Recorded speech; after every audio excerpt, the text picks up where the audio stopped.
Hello, हर हर महादेव। आज मैं आप लोगों को बताती हूँ अपनी अधूरी चारधाम यात्रा की कहानी। यहाँ आप लोग देख लिया था, हम लोगों ने अपना बैग पैक किया था बहुत ही अच्छे से। हम लोगों ने चारधाम यात्रा के लिए अपना बैग पैक किया, भगवान जी से आशीर्वाद लिया। फिर मैं और मेरी बेटी, मेरे हस्बैंड और मेरे फैमिली से कुछ लोग, सब लोग निकल गए। यहाँ पहुँच गए हैं रेलवे स्टेशन। फर्स्ट बार हम लोग रेलवे स्टेशन मतलब ट्रेन से सफ़र करने वाले थे, इसीलिए हम लोग रेलवे स्टेशन पहुँचे थे। अभी हम लोग अब ट्रेन में बैठने ही वाले थे, दूसरे प्लेटफॉर्म पे जाना था, तो वहीं हम लोग जा रहे थे। बहुत ही उत्साह के साथ निकले थे चारधाम यात्रा के लिए, बहुत ही एक्साइटमेंट थी अंदर। शायद हम लोग बहुत जने ऐसे थे जो फर्स्ट टाइम ट्रेन में सफ़र कर रहे थे यहाँ से दिल्ली के लिए, कटिहार टू आनंद विहार टर्मिनल। मेरी बेटी थी, ये 1 साल की है, ये भी फर्स्ट टाइम ट्रेन पे बैठने वाली थी। थोड़ा अंदर ही अंदर ये भी हो रहा था कि ये ट्रेन में अच्छे से कंफर्ट फील करेगी या नहीं करेगी। फिर भी हम लोग निकल चुके थे और यहाँ मेरी ट्रेन आ गई है, अरुणाचल एक्सप्रेस, और जैसे तैसे हम लोग ठुस-ठुसा के बैठ चुके थे क्योंकि सीट तो उतनी अच्छी नहीं थी। पहले नज़रिए में तो मुझे ट्रेन पसंद आया नहीं, लेकिन फिर भी मैं बैठ गई। और फिर दौड़ शुरू हुआ खाने पीने का, क्योंकि सुबह सुबह हम लोग बिना खाए पिए निकल चुके थे। तो घर से कुछ नाश्ता वगैरह आया था, तो वही हम लोग खा रहे थे। पराठा, बिरयानी, खस्ता, यही सारा चीज़ था। फिर धीरे धीरे शाम हुई और सोने की तैयारी होने लगी। बाकी सब लोग तो सोने लगे, लेकिन मैं नहीं सो पा रही थी, क्योंकि मेरी बेटी सो नहीं रही थी और ट्रेन का एसी बहुत ज़्यादा कूल था, जिससे इसे बार बार परेशानी हो रही थी। पूरी रात ये ठंड से कांप रही थी। हम लोगों ने स्वेटर पहनाया, हम लोगों ने हेल्पलाइन पे कॉल करके ट्रेन का टेम्परेचर भी नॉर्मल करवाया, लेकिन पता नहीं शायद कुछ लोग साइड से थे, वो लोग फिर से कूल करवा रहे थे, इस वजह से दिक्कत आ रही थी। बाकी के सभी लोग सो रहे थे, आप लोग देख ही रहे हैं। बस हम और मेरे हस्बैंड जगे हुए थे। किसी तरह रात बीती और उस रात मेरी बेबी के लिए सही नहीं था। इनको पूरा कफ वगैरह बना हुआ था, रात भर वोमिट कर रही थी, मैं भी नहीं सो पा रही थी। मेरी भी हालत दिल्ली पहुँचते पहुँचते ख़राब हो चुकी थी। हम लोग किसी तरह दिल्ली पहुँचे और ये मॉर्निंग में सब लोग कुछ तो खा रहे थे। और ये देखिए मेरी बेटी मोटी सी स्वेटर पहन के सो रही है। समझ लीजिए इतनी तेज़ गर्मी में अगर मैंने इतना मोटा स्वेटर पहनाया और उसमें वो रिलैक्स है, तो समझ ही सकते हैं कि कितना टेम्परेचर डाउन होगा ट्रेन का। बहुत ही मुश्किल से, बहुत ही अव्यवस्थित रूप में हम लोग दिल्ली पहुँचे। दिल्ली पहुँचते पहुँचते बस यहाँ तक ही मेरा पेशेंस जवाब दे रहा था। अब मुझे लग रहा था मेरे से नहीं हो पाएगा, और हम लोगों ने दिल्ली स्टे करने का डिसीज़न किया। ऐसे तो यहाँ पे ये सही थी, स्टेशन पे उतरने के बाद दिल्ली में ये बहुत ही फुर्ती में थी, चल रही थी। मेरी तो सुन ही नहीं रही थी, भागते जा रही थी। यहाँ देखिए हम लोग दिल्ली में ही चल रहे हैं, ये मेरी बाबू दौड़ते दौड़ते भाग रही है और हम इसके पीछे पीछे। ट्रेन से उतरे थे तो इस वजह से थोड़ा बॉडी में कपकपाहट से सा आ रहा था। ऐसा लग रहा था जैसे कि हम लोग अभी भी ट्रेन में ही हैं, और ये एकदम मस्त मौले की तरह चलते जा रही थी। तो जिन ग्रुप के साथ हम लोग गए थे, तो अभी वो लोग यहाँ से डायरेक्ट हरिद्वार के लिए निकलने वाले थे, लेकिन हम लोगों की स्थिति सही नहीं थी। सभी लोग थक चुके थे, किसी ने भी मतलब पूरी नाइट हम लोगों की रेस्टलेसनेस हो गई थी। तो हम लोगों ने एक दिन दिल्ली स्टे करने का डिसीज़न लिया। हम लोगों ने सोचा आज दिल्ली स्टे कर लेते हैं, कल हरिद्वार के लिए निकलेंगे। तो आज की रात मतलब नेक्स्ट डे हम लोगों ने दिल्ली ही स्टे किया। हम लोगों ने आगे जाने का प्लान चेंज कर दिया। यहाँ पे बच्चे जा रहे हैं, हम लोग बस यही आनंद विहार टर्मिनल के पास हैं। ये सारा सामान जो भी छोटे छोटे लगेज थे वो हम लोग लेके निकले हुए थे, जो बड़े लगेज थे वो कूली के पास था। यहाँ तक तो सब ठीक ठाक ही था। इसके बाद हम लोग होटल पहुँच गए, होटल में ही स्टे किया। ये हमारा होटल है, होटल दिल्ली इन, और यहीं पे हम लोगों ने स्टे किया था। बच्चे यहाँ पे पूरे रिलैक्स हुए बहुत अच्छे से, बच्चों के साथ साथ हम लोग भी।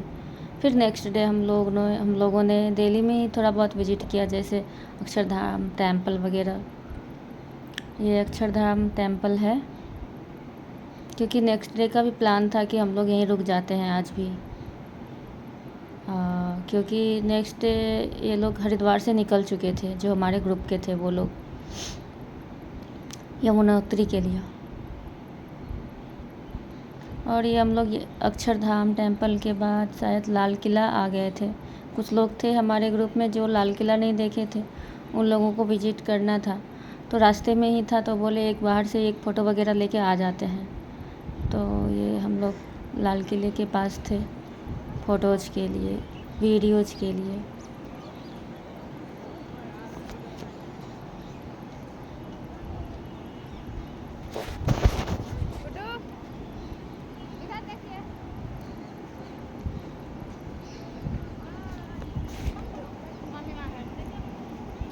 फिर उसके बाद हम लोग एक मॉल भी विज़िट किए थे, क्योंकि हम लोगों को कुछ कुछ कपड़े लेने थे।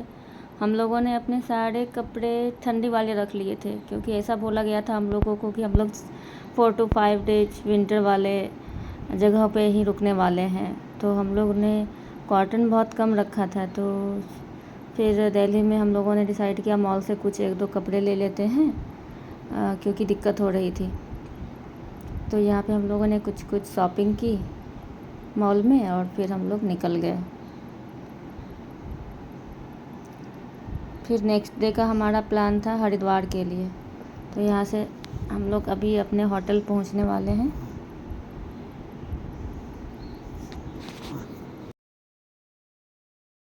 फिर अब हम लोग यहाँ से निकल चुके हैं हरिद्वार के लिए। और उस दिन हरिद्वार पहुँचने में भी हम लोगों को बहुत टाइम लग चुका था, लगभग शाम के 7-8 बज गए थे।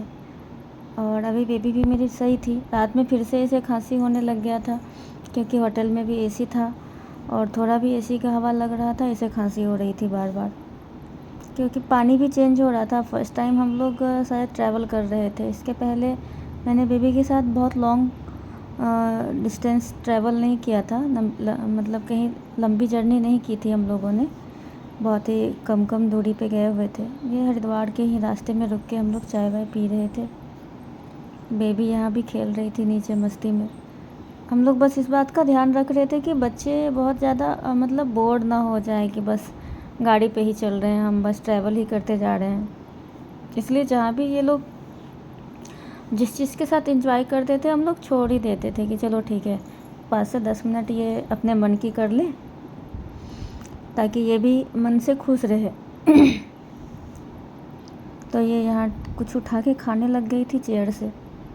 फिर हम लोग ये देख लीजिए हरिद्वार निकल गए हैं गंगा स्नान के लिए। बस जैसे वहाँ हम लोग पहुँचे हैं हरिद्वार, और वहाँ से जस्ट तुरंत ही निकल चुके थे। लगभग 7 बजे का टाइम हो रहा था, लेकिन वहाँ का मतलब ऐसा लग रहा था जैसे अभी 5 ही बजे हैं, अभी भी दिन हो रही थी।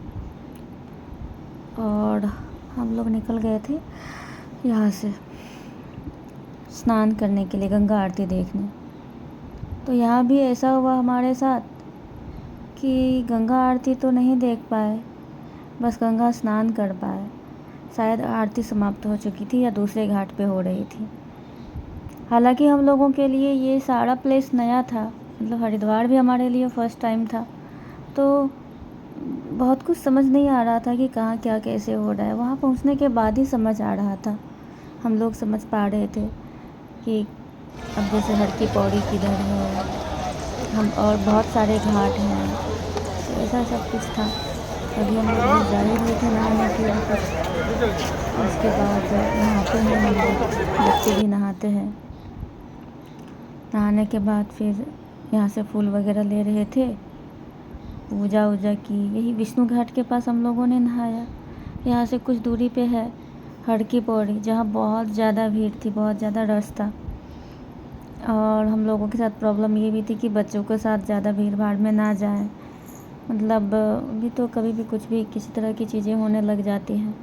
तो हम लोगों ने यहीं पे नहाया, और गंगा माँ तो गंगा माँ है, सब जगह गंगा माँ ही है। हम लोगों ने यहीं डुबकी लगाया, हम और मेरे हस्बैंड। देख सकते हैं हम लोग नहा रहे थे यहाँ पे, मेरी बेबी भी नहाई।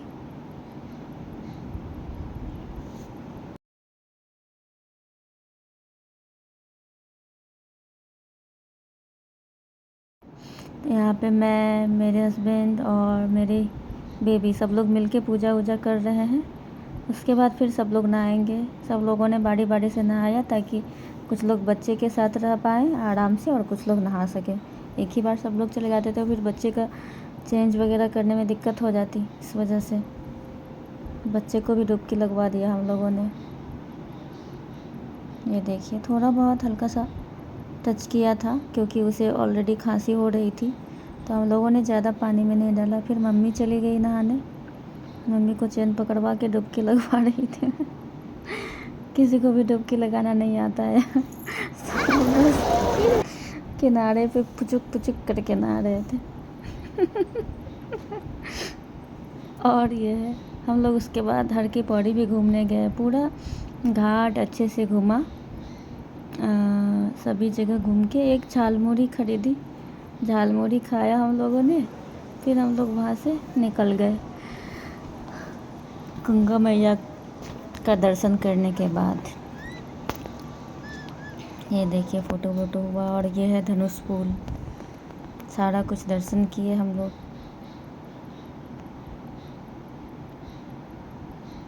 और ये है हमारा होटल जो सुबह सुबह हम लोग निकल रहे थे। ये हरिद्वार रेलवे स्टेशन के पास ही है। होटल तो बहुत अच्छा है बट नॉइजी है क्योंकि बगल में ही रेलवे स्टेशन है, तो रात भर के टेम्पो, ऑटो, रिक्शा, सारी चीज़ों की नॉइज़ आ रही थी। और ये लोग मेरे से रिव्यू ले रहे थे। ये है होटल, अच्छा है। और मैंने यहाँ पे हरिद्वार को बाय बाय किया और हम लोग निकल चुके थे गंगोत्री के लिए। मतलब घर से ही हम लोग, ऐसा लग रहा था जैसे कि बस निकलते जा रहे हैं। मतलब ऐसा लग रहा था कि कहीं कुछ तो परेशानी हो रही है। हम लोग पूरा हिम्मत बनाकर आगे बढ़ जाते थे, लेकिन फिर पहुँचते पहुँचते शाम होते होते कुछ ना कुछ परेशानी आ जाती थी।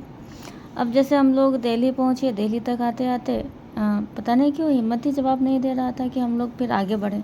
फिर हम लोगों ने दिल्ली स्टे किया, फिर दिल्ली से हरिद्वार गए। हरिद्वार में से हम लोग बहुत ही फुर्ती के साथ नहा के दूसरे दिन ही निकल चुके थे। बहुत सारे मतलब लगभग 10 बजे हम लोग निकले हुए थे, फिर भी 10 बज गए और हम लोग उत्तरकाशी भी नहीं पहुँचे हुए थे हरिद्वार से, क्योंकि रास्ते में रुकना पड़ा था रजिस्ट्रेशन वगैरह के लिए। उसमें थोड़ा टाइम लग गया, 2-4 घंटे। अब बच्चों के साथ आप समझ सकते हैं 2-4 घंटे डिले होना मतलब बहुत ही ज़्यादा मतलब मुश्किल भरा था। फिर भी हम लोग वहाँ पे रुके और उत्तरकाशी से 10 किलोमीटर पहले ही हम लोग रुक चुके थे, नाइट स्टैंड किए हुए थे क्योंकि 10 बज चुका था और पहाड़ी रास्ते में हम लोग ज़्यादा रिस्क लेना नहीं चाह रहे थे। फिर वहाँ से हम लोगों ने डिसाइड किया कि अभी हम लोग गंगोत्री के लिए नहीं जाएंगे क्योंकि बहुत ही ज़्यादा डिस्टेंस है और हाइट भी बहुत ज़्यादा है, उधर का क्लाइमेट भी चेंज है। अचानक से मेरे हस्बैंड ने ये फैसला लिया और उन्होंने बोला कि अभी हम लोग मसूरी जाएंगे। और हम लोग मसूरी के लिए निकल चुके थे। ये मसूरी का गांव है, विलेज। तो मैंने सारा कुछ छोटा छोटा कवर किया और ये मैं एक मेमोरी बना रही थी अपनी केदारनाथ धाम यात्रा के लिए। और ये केदारनाथ धाम से स्टार्ट होकर के मसूरी दिल्ली तक सिमट के रह गई। ये मसूरी जाने वाले रास्ते में ही हम लोग रुके हुए थे कहीं नाश्ता के लिए। यहाँ भी मेरी बेबी नीचे उतर के खेल रही थी, पूरा एंजॉय कर रही थी, तो हम लोग छोड़ दे रहे थे क्योंकि रात में इसको फिर से खांसी हुआ था।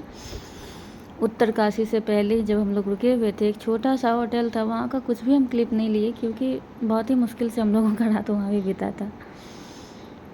फिर ये मसूरी, हम लोग रात में जब मसूरी पहुँचे थे तो रात में मसूरी का मॉल रोड हम लोग घूम रहे थे, वहीं का ये थोड़ा सा क्लिप है। और ये देखिए भीड़, यहाँ पे बहुत ही ज़्यादा रश थी। ऐसे तो हम लोग अर्ली ही आ गए थे, 6-7 लगभग 7 से 8 बजे के बीच हम लोग आए हुए थे। और इससे भी ज़्यादा भीड़, इससे और ज़्यादा रात होने पे होती है, लगभग 8 से 10 बजे के बीच। फिर ये वहाँ का कुछ लोकल फ्रूट्स था, ये वही खा रहे थे सब लोग। और फिर हम लोग दूसरे दिन कैंपटी फॉल देखने गए थे। वहाँ भी जाके मन उदास ही हो गया, कुछ खास था नहीं, बस एक कैंपटी फॉल है, ये झरना जो पहाड़ों से आ रही है। और वहीं पे स्विमिंग पूल टाइप से बनाया हुआ है, पत्थरों का स्विमिंग पूल, सब लोग उसी में नहा रहे थे।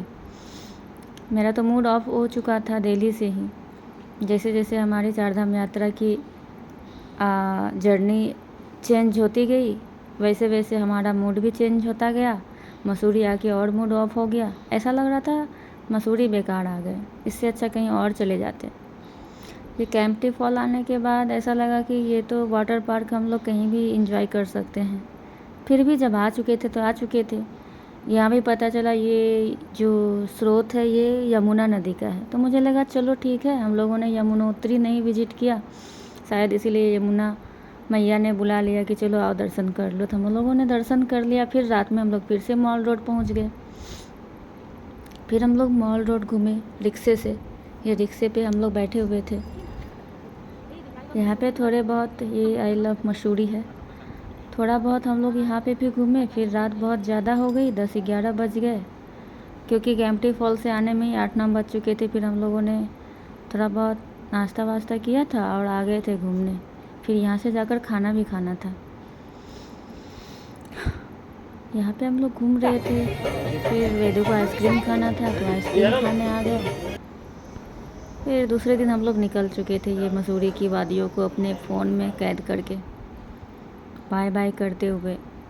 बाय बाय क्या, गुड बाय, अब से मसूरी नहीं जाना है, मन भर गया एक ही बार। फिर रास्ते में दून, क्या है ये, दून जू, देहरादून जू। हमारे ड्राइवर साहब ने बोला जब आए हो तो एक बार इसे भी देख लो, इसे भी विजिट कर लो। फिर हम लोग इधर भी चले गए, 2 घंटे का टाइम और वेस्ट कर लिए। इससे अच्छा हम लोग टाइमली दिल्ली पहुंच जाते।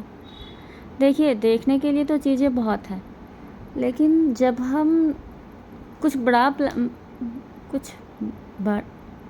प्लान करते हैं तो हमारा दिमाग वहाँ ही रहता है, वहीं पे स्टक रहता है कि मुझे कुछ। अब हम लोगों ने केदारनाथ धाम प्लान किया था, कहाँ हम लोग ख्वाब देख रहे थे वहाँ जाना है, ट्रैकिंग करनी है। छोटे बच्चे के साथ ट्रैकिंग करने के सपने देखे हुए थे कि 18 किलोमीटर 24 किलोमीटर हम ट्रैकिंग करेंगे, और कहाँ हम लोग ये व्यू देख रहे थे। तो कंपैरिजन तो नहीं हो सकता ना, मन को बस मनाते जा रहे थे कि चलो हाँ घूम रहे हैं, मसूरी आए हुए हैं, बस दिल मान नहीं रहा था। फिर वहाँ से निकले, ऐसा लगा टाइम वेस्ट हो गया, अंदर से सेटिस्फेक्शन नहीं मिल पा रहा था, मन खुश नहीं हो पा रहा था। फिर चले आए ये दिल्ली, देहरादून टू दिल्ली हाईवे पे होटल था, वहीं पे हम लोग खाना वाना थोड़ा बहुत खाए। फिर निकल गए दिल्ली के लिए। दिल्ली पहुँचते पहुँचते तो फिर 7-8 बज गए। फिर वहाँ पे भी बहुत सारे झमेले हो गए होटल्स ढूंढने में, होटल ही नहीं मिल पा रहा था। हमारी फ़्लाइट थी नेक्स्ट डे, तो हम लोग एयरपोर्ट के समीप पास ही खोज रहे थे होटल, ताकि कोई परेशानी ना हो बच्चों के साथ। सुबह सुबह 8 बजे की फ़्लाइट में किसी तरह रात बीती और हम लोग एयरपोर्ट पहुंच गए। ये है दिल्ली एयरपोर्ट, टर्मिनल 1। हम लोग थक चुके थे, ऐसा लग रहा था ये कोई ट्रिप, वैकेशन नहीं, एक थकान भरा यात्रा हो गया। मन भी थक चुका था और शरीर भी थक चुका था। किसी तरह अब सोच रहे थे किसी तरह घर पहुंच जाएं बस। अब हम लोग कुछ देर यहाँ भी रुके सुबह के चाय नाश्ते के लिए, किसी तरह से एक सैंडविच वगैरह लिए, खाए पिए निकल गए। लास्ट में एयरपोर्ट की सड़ी हुई चाय भी पी लिए कैपेचिनो से। उससे अच्छा स्टारबक्स का कैपेचिनो पी लेते तो कम से कम थोड़ा लगता कि खर्च किए तो कुछ तो पिए, लेकिन यहाँ पे वो कौन सा चाय भैया लेके आ गए थे, बेकार वाला। अब यहाँ पे हम लोग जा रहे थे अपने एरोप्लेन में बैठने के लिए। सबका तो यहाँ डिमांड था कि अभी मैं प्लेन के पास खड़ी होऊंगी या खड़े होऊंगा, फिर फ़ोटो ले देना। और अभी भी एक फिर से हुआ नया, क्या बोले इसे, जो होना था वो। यहाँ से डायरेक्ट हम लोग इस गली से निकल रहे थे, ये वाला टनल से, जो भी बोल रहे हैं इसे। यहाँ से निकलते हम लोग निकलते यहाँ पहुँचे। यहाँ से ही डायरेक्ट सीधा डायरेक्ट फ्लाइट के अंदर ही। ऐसा नहीं हुआ कि चलो एयरपोर्ट पे उतरे, फिर बस पे बैठे, फिर एयरप्लेन के पास उतरे, फिर सीढ़ियों से ऊपर चढ़ना, ऐसा नहीं हुआ। मतलब किसी को भी फ्लाइट के सामने खड़े होने का मौका ही नहीं मिला कि किसी का एक फ़ोटो भी ले लो। मतलब ऐसा था ना कि ये जर्नी की, हाँ तुम जो चाहोगे वो नहीं हो पाएगा, डायरेक्ट अंदर ही चले जाएंगे। हाँ, एक चीज़ था कि एक्सपीरियंस हुआ सभी ने फर्स्ट टाइम। अब ये देखो डायरेक्ट वो टनल से निकले और डायरेक्ट हम टनल होते हुए ही डायरेक्ट एरोप्लेन में जा रहे हैं। मैं और मेरी बेटी ने, मेरी बेटी का फर्स्ट फ्लाइट फर्स्ट कदम था, इसलिए मैं रिकॉर्ड कर रही थी। और यहाँ हम लोग बैठ भी चुके, तो फ़ोटो नहीं हो पाया किसी का फ़्लाइट के साथ। बिल्कुल यही कंडीशन जब यहाँ हम लोग उतरे एयरपोर्ट पे, यहाँ भी वही हुई, डायरेक्ट बस में बैठना पड़ा। फिर किसी तरह 1-2 फ़ोटो लिए, वो भी सही से फ़ोटो नहीं आए। पता नहीं क्या था इस बार की जर्नी, शायद वो बोलते हैं ना कि नज़र लग जाती है, सभी चीज़ को नज़र लगती है, हमारी यात्रा को भी नज़र लग गई। शायद लोगों का ये हो गया कि अरे 4 धाम यात्रा कर रहा है, 4 धाम यात्रा, शायद जो भी हो, अब वो बात है या कुछ भी हो, लेकिन नहीं हो पाया। ये फाइनली हम लोग पहुँच चुके हैं और ये वेदिका अपना बैग कलेक्ट करते हुए एरोप्लेन से यात्रा करने में मुझे सबसे ज़्यादा अच्छा अपना बैग कलेक्ट करना ही लगता है। और यहाँ पे हम लोगों ने अपना बैग कलेक्ट कर लिया था और फिर हम लोग निकल रहे थे अपने घर की ओर। बस 10 मिनट में अपने घर पहुँच जाएंगे। Photographer bye bye. यहीं पे हमारी यात्रा समाप्त हो जाती है। चलो, तो हमारी 4 धाम की यात्रा दिल्ली, हरिद्वार, उत्तरकाशी और फिर से दिल्ली तक, मसूरी से फिर दिल्ली, यहाँ तक सिमट कर रह गई। शायद भगवान का बुलावा अभी नहीं आया था, शायद महादेव अभी चाहते थे कि हम लोग अपने आप में कुछ और चेंजेस लाएं, फिर वो अपने दर्शन देंगे। देखते हैं महादेव कब हमें बुलाते हैं, कब बुलावा भेजते हैं। हम लोग इंतज़ार करते हैं और ये हम लोग अपने घर आ चुके हैं। धन्यवाद।